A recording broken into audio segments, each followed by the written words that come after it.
नमस्कार दोस्तों, मेरे चैनल सिंध समाज पर आप सभी का स्वागत है।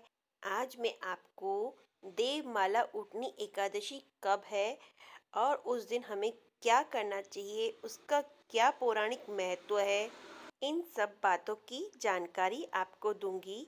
दोस्तों, इसकी सिंधी में कथा मैं आपके साथ पहले शेयर कर चुकी हूँ। उसकी लिंक मैं आपको डिस्क्रिप्शन बॉक्स में दे दूंगी। यह एकादशी कार्तिक मास में आती है। इसकी क्या महत्व है और इस दिन क्या किया जाता है, इसके बारे में मैं आपको बताऊंगी।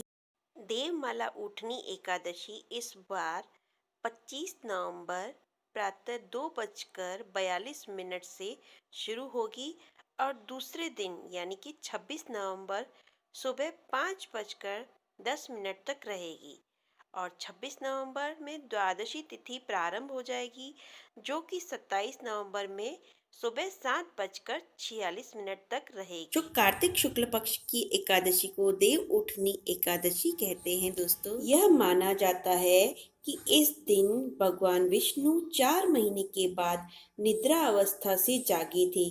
इसके अलावा इस दिन देवताओं के जागने का दिन भी माना जाता है।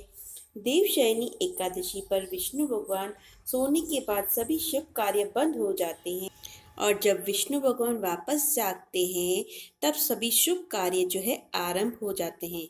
इस दिन तुलसी विवाह का भी बहुत महत्व है। दोस्तों, देव उठनी एकादशी के दिन तुलसी का विवाह जो है शालिग्राम से कराया जाता है। शालिग्राम को भगवान विष्णु का ही प्रतीक माना जाता है। शालिग्राम और तुलसी की शादी सनातन धर्म के अनुसार पूरे रीति रिवाज से कराया जाता है।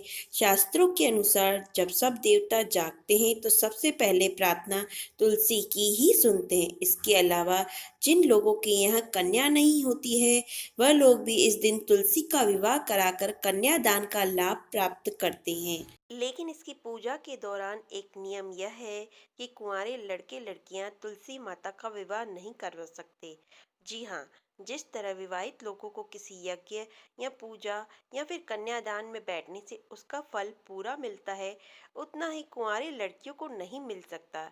इसलिए तुलसी पूजा के समय कुंवारे लोगों को पूजा नहीं कराना चाहिए। कुंवारे लड़के लड़कियों को तुलसी की पूजा में रखे गए वस्त्र को अपने पास रखने से उनका फल उन्हें तुरंत मिलता है। देव उठनी एकादशी के बाद देश भर में ही मंगल कार्यों की शुरुआत हो जाती है। धार्मिक मान्यता के अनुसार घर में तुलसी का होना बहुत शुभ माना गया है।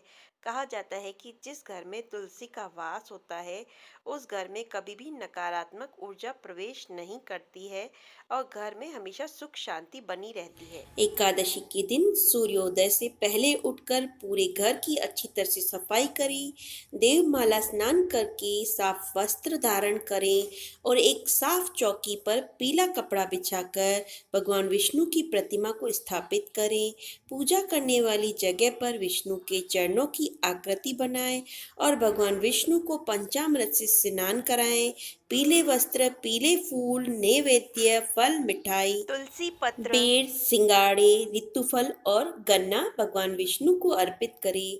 भगवान विष्णु की विधिवत पूजा कर देवमाला उनकी आरती करें। रात के समय मुख्य दरवाजे पर और पूजा स्थल पर दीपक जलाएं और भगवान विष्णु के साथ सभी देवताओं का भी पूजन करें। तो आपको एकादशी का पूरा पूरा फल जरूर मिलेगा। तो बोलिए कृष्ण कन्हैया लाल की जय और तुलसी माता की भी साथ में जय। सभी को जय झूलेलाल।